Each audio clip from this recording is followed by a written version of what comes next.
ঐতিহাসিক মুহূর্তের সাক্ষী হতে প্রথম অধিবেশনে অংশ নিতে ইতিমধ্যে প্রবেশ করতে শুরু করেছেন সংসদ সদস্যরা। ঠিক এক মাস পর, অর্থাৎ সংসদ নির্বাচনের এক মাস পর আজ সেই ঐতিহাসিক দিন। দীর্ঘ কয়েক বছর সংসদের অকার্যকারিতার ফলে বাংলাদেশের যে গণতন্ত্রের চর্চা সেটি অনেকটা থমকে গিয়েছিল। 5 আগস্টের গণ অভ্যুত্থানের পর অন্তর্বর্তী সরকারের মেয়াদ শেষ হওয়ার পর গত 12ই ফেব্রুয়ারি এই জাতীয় সংসদ নির্বাচন হয়। নির্বাচনের পরেই মূলত আজকে মহান জাতীয় সংসদের অধিবেশন শুরু হচ্ছে এবং সেই অধিবেশনে যোগ দিতে বিভিন্ন এমপি মন্ত্রীরা কিন্তু অংশ নিতে শুরু করেছে। ইতিমধ্যে এনসিপি, বিএনপি, জামাত সহ অনেক দলের এমপিরা কিন্তু তারা ভিতরে প্রবেশ করেছেন। কিছুক্ষণ আগে প্রবেশ করেছেন আক্তার হোসেন, এনসিপির যিনি সদস্য সচিব। আমরা এখনো কিন্তু লক্ষ্য করছি যে যারা বিভিন্ন দলের যারা সাংসদ রয়েছেন তারা কিন্তু এখানে ভিতরে প্রবেশ করতে শুরু করেছেন। আমরা যেটি বলছিলাম যে বহুল কাঙ্ক্ষিত ত্রয়োদশ সংসদের প্রথম অধিবেশন বসতে যাচ্ছে আজ। অধিবেশন বসবে মূলত বেলা 11টায়। গণ অভ্যুত্থানের পর দেশের গণতন্ত্রকামী মানুষের অপেক্ষা ছিলেন যে জাতীয় নির্বাচনের। সেই জাতীয় নির্বাচন অনুষ্ঠিত হয় 12ই ফেব্রুয়ারি। একই দিনে কিন্তু গণভোটও কিন্তু অনুষ্ঠিত হয়। সেই গণভোটের পর আজকে মূলত এই সংসদ সদস্যরা কিন্তু তারা ভিতরে তাদের যে আজকে বেশ কয়েকটি তারা কিন্তু বিল কিন্তু উত্থাপন করবেন, সেটি কিন্তু পাস করার কথা রয়েছে। কারণ আপনারা জানেন যে বিগত 1.5 বছরের যে অন্তর্বর্তীকালীন সরকারের মেয়াদ, সেই মেয়াদে বেশ কিছু গেজেট প্রকাশিত হয়েছিল। আপনারা জানেন সেই গেজেটগুলো সংসদে বিল আকারে উত্থাপন করার কথা রয়েছে। সেই বিলগুলো মূলত সেই গেজেটগুলো উত্থাপন করার কথা রয়েছে, সেটি বিল আকারে পাশ হবে এবং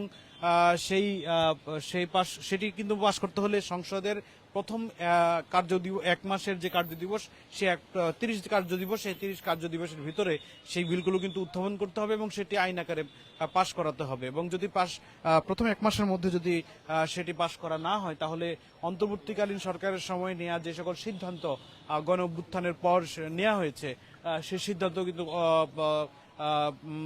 সেই স্বয়ংক্রিয়ভাবে সেটি কিন্তু বাতিল হয়ে যাবে। ফলে আজকে থেকেই মূলত সংসদ অধিবেশন বসলেও সেই সংসদ অধিবেশনে তারা সেই বিলগুলো উত্থাপন শুরু করার কথা রয়েছে। এছাড়া আজকে মূলত যেহেতু জানেন যে বাংলাদেশে এটি দ্বিতীয়বারের ঘটনা যে সংসদের প্রথম দিন স্পিকারবিহীন একটি সংসদ পরিচালিত হবে। কেন এটি হয়েছে? কারণ আপনারা জানেন যে গণঅভ্যুত্থানের পর সাবেক পতিত স্বৈরাচার সরকারের যারা স্পিকার ছিলেন তারাও কিন্তু পালিয়ে গেছেন।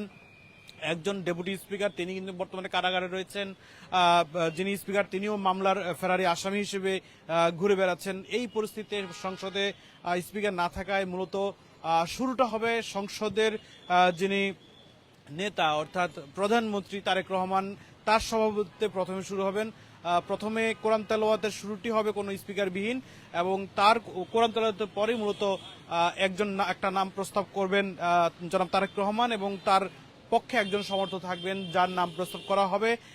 তিনি আসলে এরপর মূলত স্পিকারের নাম প্রস্তাব করবেন। স্পিকার এবং ডেপুটি স্পিকার তারা আসলে নাম প্রস্তাব করার পরে মূলত 20 মিনিটের জন্য মুলতবি করা হবে সংসদ। সেই 20 মিনিটের মধ্যে মূলত স্পিকার এবং ডেপুটি স্পিকারের শপথ বাক্য পাঠ করানো হবে। আবারও বসবে সংসদ। সেই সংসদ বসার পর এরপরে মূলত যে দিনের কার্যক্রম, সেই কার্যক্রম কিন্তু শুরু হবে। তবে আরেকটি বিষয় আপনাদেরকে জানিয়ে রাখি, আজকে সংসদের প্রথম দিনে প্রথম অধিবেশনে কিন্তু উত্তপ্ত হওয়ার সম্ভাবনা রয়েছে। ইতিমধ্যে মতবিরোধ তৈরি হয়েছে রাষ্ট্রপতি শাহাবুদ্দিন তিনি ভাষণ দিবেন কিনা। বিএনপির পক্ষ থেকে এখন পর্যন্ত স্পষ্ট শোনা যাচ্ছে যে রাষ্ট্রপতি শাহাবুদ্দিন তিনি সংসদের প্রথম অধিবেশনের সাংবিধানিক বাধ্যবাধকতা থাকায় তিনি কিন্তু ভাষণ দিবেন।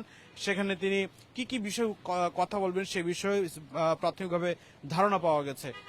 আর যে বিষয়টি দ্বিতীয়, সেটি হলো এনসিপি এবং জামাতের যারা সংসদ সদস্য রয়েছে তারা এই প্রথম অধিবেশন তারা গতকালে কিন্তু তারা দাবি করেছেন যে এই শাহাবুদ্দিন যিনি বর্তমান মহামান্য রাষ্ট্রপতি, তার আসলে সংসদে ভাষণ দেওয়ার নৈতিক তার আসলে অধিকার নেই। কারণ তারা বলছেন, জামাত এবং এনসিপি বলছে যে তিনি হচ্ছেন স্বৈরাচারের দোসর, যার কারণে তার আসলে এই সংসদে অধিবেশনে ভাষণ দেওয়ার তার যে নৈতিক সেই নৈতিক জায়গাটি তার নেই। তবে বিএনপি বলছে সাংবিধানিকভাবে তারা সংবিধানকে মেনে চলবেন, সাংবিধানিক বাধ্যবাধকতা থাকায় তার আসলে সংসদে অধিবেশনের যে ভাষণ সেটি তারা সুযোগ দিবেন এবং সেখানে আসলে কি কি কথা বলা, সে কি কি বিষয় নিয়ে তার ভাষণে উল্লেখ করবেন সেটিও কিন্তু প্রাথমিকভাবে ধারণা পাওয়া গেছে। এবং সেটি যদি একটু বলি যে প্রাথমিক ভাষণে গণঅভ্যুত্থানের সময়ে